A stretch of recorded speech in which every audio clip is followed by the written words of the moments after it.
Bweni la wanafunzi katika Markaz Al-Abrar Islamic Center iliyoko eneo la Milalani, Msambweni, kaunti ya Kwale limeteketea kwa moto na kuungua kabisa.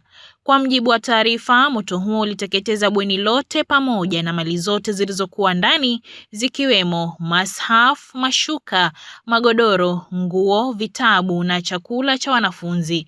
Hakuna chochote kilichofanikiwa kuokolewa.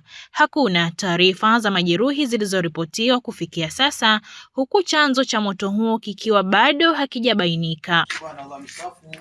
Yote imeungua na tunaona kama unga na mahindi yote yamechomeka. Mamlaka husika zinatarajiwa kuanza uchunguzi kubaini chanzo cha mkasa huo, wakati viongozi, wadau na wasamaria wema wakihimizwa kujitokeza kutoa msaada kwa wanafunzi walioathirika ili waweze kurejea katika masomo yao kwa haraka.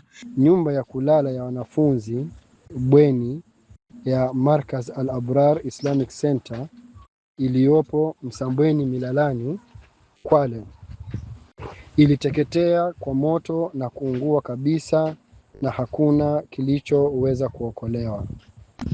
Alhamdulillah, kwa rehema za Allah subhanahu wa ta'ala, hakuna mwanafunzi aliyepoteza maisha wala kujeruhiwa. Kufuatia tukio hili, wanafunzi wetu wamebaki bila makazi.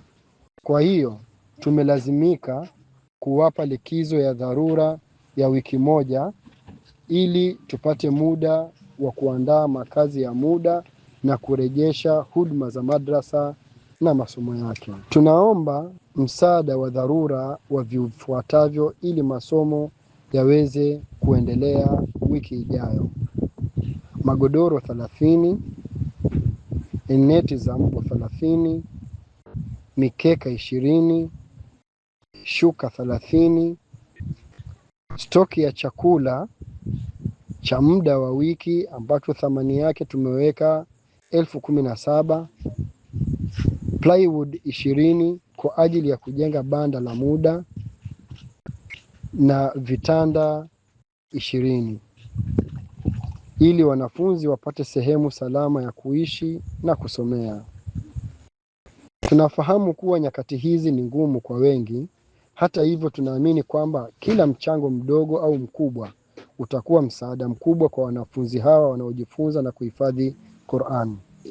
Farda Ali nikiripotia Mwanga wa Kilele, Mombasa.